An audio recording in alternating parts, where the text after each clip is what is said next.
Real estate వ్యాపారులకు కానీ, భూమి యాజమానులకు కానీ, డెవలపర్లకు కానీ ఉపయోగపడే ఒక ముఖ్యమైన విషయం గురించి మాట్లాడబోతున్నాం.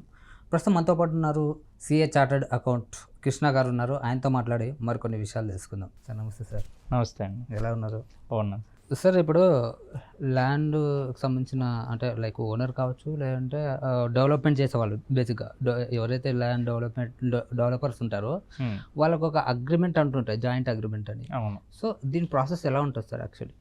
సో ఎప్పుడైతే మన ల్యాండ్ అనేది మనం డెవలప్మెంట్కి ఇస్తామో అంటే ఇంకొక పర్సన్ వచ్చి మన ల్యాండ్ మీద డెవలప్మెంట్ అనేది చేస్తారు.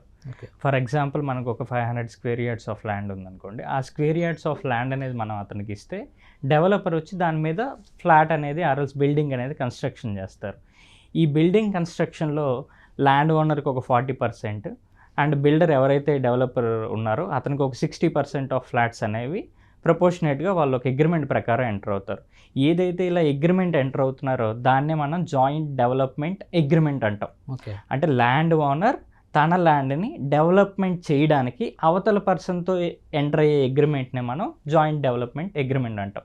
ఇది మనకి ప్లాట్ డెవలప్మెంట్లో ఉంటుంది, అగైన్ మన రెసిడెన్షియల్ కన్స్ట్రక్షన్స్లో కూడా ఉంటుంది. అయితే ఇప్పుడు చాలామంది ఏంటంటే రియల్ ఎస్టేట్ అంటే చాలా బిజినెస్లు ఉంటాయి, దీంట్లో కూడా చాలా రకాల బిజినెస్లు ఉంటాయి. సో ఏవేవి ఉంటాయి సార్ దీంట్లో బేసిక్గా చెప్పుకోవాలనుకుంటే? సో బేసిక్గా మనకి రియల్ ఎస్టేట్ బిజినెసెస్లో 3 టైప్స్ ఉంటాయండి. First one construction of residential complex అంటాం. ఫర్ ఎగ్జాంపుల్ మనకి మై హోమ్ భూజా కానీ, మై హోమ్ అవతార్ కానీ, అపర్ణ, వాసవి ఇవన్నీ మనకి కన్స్ట్రక్షన్ ఆఫ్ రెసిడెన్షియల్ కాంప్లెక్స్ కింద వస్తాయి. అలానే మనకి సెకండ్ కేటగిరీ వచ్చి కన్స్ట్రక్షన్ ఆఫ్ కమర్షియల్ కాంప్లెక్స్ అంటాం. ఫర్ ఎగ్జాంపుల్ ఏఎంబి మాల్ కానీ, నెక్సెస్ మాల్ కానీ ఇట్లాంటివన్నీ కన్స్ట్రక్షన్ ఆఫ్ కమర్షియల్ కాంప్లెక్సెస్ అంటాం. థర్డ్ వన్ వచ్చి ప్లాటింగ్ అండి. మన వేకెంట్ యాకర్స్ ఆఫ్ ల్యాండ్ ఉంటుంది. ఆ యాకర్స్ ఆఫ్ ల్యాండ్ని ఎవరో ఒక డెవలపర్ వచ్చి పార్ట్స్ కింద డివైడ్ చేస్తారు, ప్లాటింగ్. ఎగ్జాంపుల్ మనకు సువర్ణ భూమి. సో మేజర్లీ మనం 3 కేటగిరీస్ కింద డివైడ్ చేయొచ్చు ఒక రియల్ ఎస్టేట్ బిజినెసెస్లో: construction of residential complex, construction of commercial complex and development of plot or plotting అంటాం మనం రెగ్యులర్గా. సో ఇందులో కన్స్ట్రక్షన్ ఆఫ్ రెసిడెన్షియల్ కాంప్లెక్స్కి, కన్స్ట్రక్షన్ ఆఫ్ కమర్షియల్ కన్స్ట్రక్షన్స్కి డిఫరెన్స్ ఏంటంటే యాజ్ పర్ రెరా యాక్ట్ 2016లో డిఫైన్ చేశారు దీన్ని. సో అందులో ఏమని చెప్తున్నారంటే ఏదైతే ఒక కన్స్ట్రక్షన్ బిల్డింగ్ కానీ ఆర్ కాంప్లెక్స్ ఏదైతే ఉందో అందులో 15% కంటే తక్కువ మనకి కార్పెట్ ఏరియా కమర్షియల్ పర్పస్ కోసం మనకి కేటాయిస్తే దాన్ని మనం కన్స్ట్రక్షన్ ఆఫ్ రెసిడెన్షియల్ కాంప్లెక్స్ అంటాం. అలా కాకుండా ఏదైనా ఒక కాంప్లెక్స్లో more than 50% of carpet area మనకి కమర్షియల్ యాక్టివిటీస్ కోసం మనం ఉపయోగిస్తే దాన్ని మనం కన్స్ట్రక్షన్ ఆఫ్ కమర్షియల్ కాంప్లెక్స్ అంటాం. సో ఏదైతే ఈ మై హోమ్ భూజా కానీ ఇవన్నీ మోస్ట్లీ మీకు రెసిడెన్షియల్ కింద వస్తాయి. అందుకనే మనకి ఏఎంబి మాల్స్ కానీ ఇవన్నీ మనకి కన్స్ట్రక్షన్ ఆఫ్ కమర్షియల్ కాంప్లెక్సెస్ కింద వస్తాయి. ఓకే. ఇప్పుడు ఒక ప్రాజెక్ట్ తీసుకున్నాం సార్. సాధారణంగా ఒక ప్రాజెక్ట్ ఉంది. ఆ ప్రాజెక్ట్ని తీసుకున్న తర్వాత అందులో ఎలాంటి ట్రాన్సాక్షన్స్ ఉంటాయి, అది దేనికి వర్తిస్తుంది? సో ఇప్పుడు మనం ఒక ఏదైనా ఈ 3 బిజినెసెస్లో 3 టైప్స్ ఆఫ్ రియల్ ఎస్టేట్ బిజినెస్లో కమర్షియల్ కాంప్లెక్స్ అవనివ్వండి, రెసిడెన్షియల్ కాంప్లెక్స్ అవనివ్వండి, ఆర్ఎల్స్ ప్లాటింగ్ అవనివ్వండి, దాన్ని మనం 4 ట్రాన్సాక్షన్స్ కింద డివైడ్ చేయొచ్చు. సో ఫస్ట్ ట్రాన్సాక్షన్ వచ్చి ట్రాన్స్ఫర్ ఆఫ్ డెవలప్మెంట్ రైట్స్ అంటాం దాన్ని. అంటే ఎవరైతే ల్యాండ్ ఓనర్ ఉన్నారో ఆ ల్యాండ్ ఓనర్ ఆ ల్యాండ్లో ఉండే రైట్ని ట్రాన్స్ఫర్ చేస్తారు డెవలపర్కి. అది ఫస్ట్ ట్రాన్సాక్షన్. సెకండ్ ట్రాన్సాక్షన్ మనం construction services by the developer అని అనొచ్చు.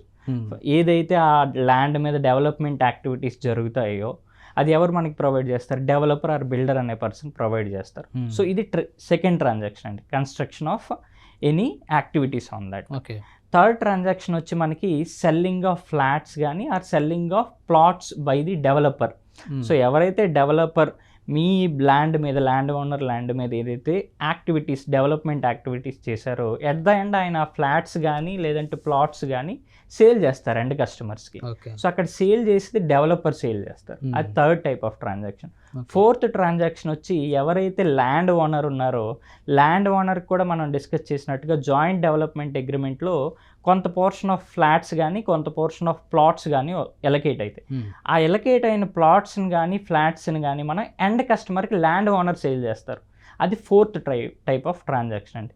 సో ఓవరాల్గా any type of real estate బిజినెసెస్లో 4 టైప్స్ ఆఫ్ ట్రాన్సాక్షన్స్ కింద మనం డివైడ్ చేయొచ్చు. అంటే జిఎస్టీకి సంబంధించింది ఇది జిఎస్టీకి సంబంధించింది ఉంటుందా దీంట్లో? అంటే ఇందులో జిఎస్టీ ఆస్పెక్ట్స్లో 1 by 1 డిస్కస్ చేద్దామండి. బట్ జిఎస్టీ యాక్ట్లో కూడా ఓకే. మనకి ఒక రియల్ ఎస్టేట్ బిజినెస్కి సంబంధించి 4 ట్రాన్సాక్షన్స్ కింద డివైడ్ చేశారు. First one transfer of development rights, second one construction services provided by the developer, third one selling of plots or flats by the developer, fourth one selling of plots or flats by the land owner. ఈ 4 transaction మీద జిఎస్టీలో ఒక్కొక్క transaction మీద ఒక్కొక్క విధంగా మనకి GST అనేది levy అవుతుంది. Thank you so much sir. అంటే చాలామందికి ఏంటంటే దీనికి ఒక అగ్రిమెంట్ ఉంటుంది. సో డెవలపర్కి కానీ ఒక అగ్రిమెంట్ ఉంటుంది. సో జాయింట్ అగ్రిమెంట్ అంటే ఏంటి, తర్వాత అవును. వచ్చేసి సాధారణంగా మనం ఎలాంటి ట్రాన్సాక్షన్స్ ఉంటాయి దీంట్లో. అవును. సో ఫైనల్గా మనం ఏదైనా తీసుకుంటే జిఎస్టీకి సంబంధించింది ఏదైతే దీంట్లో మీరు అన్నారో సో ఏ విధంగా ఉంటుంది అనే దాని గురించి చాలా చక్కగా చెప్పారు sir. Thank you so much. Thank you.